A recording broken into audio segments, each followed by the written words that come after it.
लंबे वक्त से चुनावों में आपने ईवीएम की बात सुनी होगी, क्योंकि विपक्ष पहले आरोप लगाता था कि ईवीएम में धांधली हो रही है।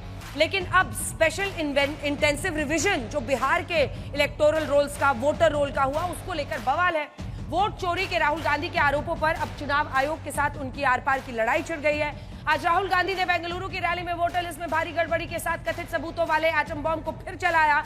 लेकिन कल से चुनाव आयोग उन्हें सिर्फ एक काम करने को बोल रहा है, और वो ये कि कानून के मुताबिक उन्हें एक शपथ पत्र भरकर आधिकारिक शिकायत तो करनी चाहिए, और अगर वो ऐसी शिकायत करते हैं तो जो फर्जी वोटर हैं उनकी जांच शुरू हो सकेगी।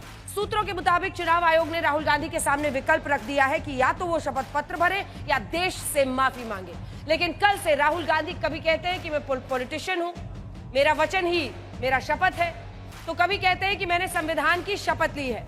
सवाल यह है कि वोट चोरी के राहुल गांधी के आरोपों में अगर वाकई दम है तो आज बात आर पार की होनी चाहिए, और यही सबूत, यही तमाम बातें जो है ये अजय जी से पूछेंगे, और सत्ता पक्ष की तरफ से सांसद जी हैं ही, वो जवाब देंगे। और अमीन साहब को हमने चुनाव आयोग की तरफ से बुलाया हुआ है। जनता के सवाल भी होंगे। तालियों के साथ आप सभी का बहुत बहुत अभिनंदन। ये वो छात्र हैं जो कुछ देर में सवाल दागेंगे, लेकिन उससे पहले ये रिपोर्ट।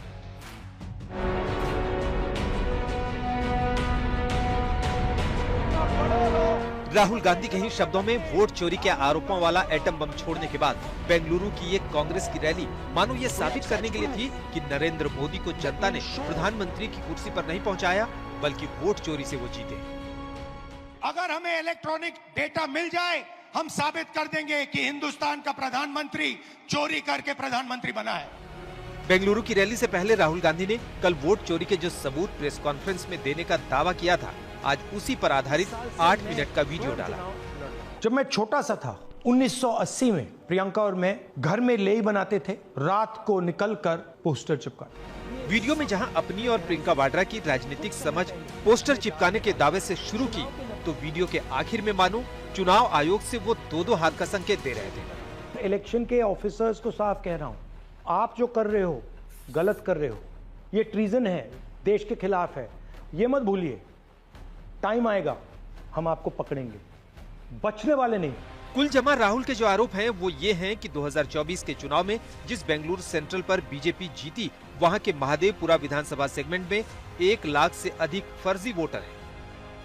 उन्होंने एक ही व्यक्ति के 1 से ज्यादा जगहों पर वोटर होने, फर्जी पते वाले वोटर, एक पते पर कई वोटर, वोटर लिस्ट में वोटर की फोटो नहीं या बहुत छोटी या नए वोटरों के दुरुपयोग के आंकड़े गिनवाए हैं। लेकिन राहुल के आरोपों के बाद सबसे पहले कर्नाटक चुनाव आयोग, फिर महाराष्ट्र और हरियाणा के चुनाव आयोगों ने एक एक आरोप पर शपथ पत्र देने को कहा है, ताकि जांच शुरू हो सके। सूत्रों के मुताबिक चुनाव आयोग ने राहुल गांधी के सामने विकल्प रख दिया है कि वो या तो शपथ पत्र भरें या देश से माफी मांगे। झूठा शपथ पत्र कानूनन जुर्म है, लेकिन राहुल ने साफ कर दिया है कि वो कोई एफिडेविट नहीं देने वाले। मुझसे इलेक्शन कमीशन एफिडेविट मांगता है, मुझसे कहता है कि मुझे ओथ लेना है, ओथ लेना है। मैंने पार्लियामेंट के सामने, पार्लियामेंट के अंदर ओथ लिया है। Two responses have come from Election Commission while you're doing this press conference. One is that the Karnataka CEO has said that will you say all this under oath? Will you be signing the oath and say this? Secondly, they have been saying I'm a politician. Okay. What I say to the people is my word. Right? I'm saying it publicly to everybody. Take it as an oath.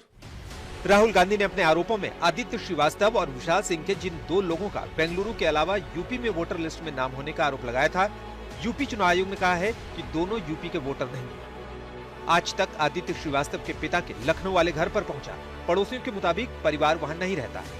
नहीं sir, यहाँ vote नहीं करते sir, क्योंकि काफी time से आदित्य भैया जो हैं वो काफी टाइम से बाहर ही हैं। जब से उन्होंने अपना मास्टर्स किया, फिर बॉम्बे में थे, फिर देन अब वो बैंगलोर में शिफ्ट हो गए। आप लोगों ने देखा है इन लोगों को वोट? नहीं, हम वोट करते समय हम उनके फादर तक को नहीं देखा। इस बीच जहां बीजेपी कल से ही चुनाव आयोग पर हमलावर राहुल गांधी पर सवाल उठा रही है, तो आज बिहार की रैली में केंद्रीय गृह मंत्री अमित शाह ने वोटर रिवीजन पर राहुल गांधी के विरोध को घुसपैठियों के मददगार होने की राजनीति से जोड़ दिया। जो भारत में जन्मा नहीं है, उसको भारत में वोट देने का अधिकार हमारा संविधान नहीं दे रहा है। राहुल बाबा, आप संविधान लेकर घूम रहे हो, तनिक उसको खोलकर पढ़ भी लो। घुसपैठियों को इस देश की चुनावी प्रक्रिया में हिस्सा नहीं लेना है और इसीलिए वो SIR का विरोध कर रहे हैं, क्योंकि घुसपैठिए इनकी वोट बैंक है। कुल मिलाकर वोट चोरी के आरोपों के बनाम वोटर रिवीजन की जरूरत को लेकर आर पार की राजनीति थमती नजर नहीं आ रही। में आज तक इलेक्शन कमीशन और बीजेपी मिलकर इलेक्शन चोरी कर रहे हैं।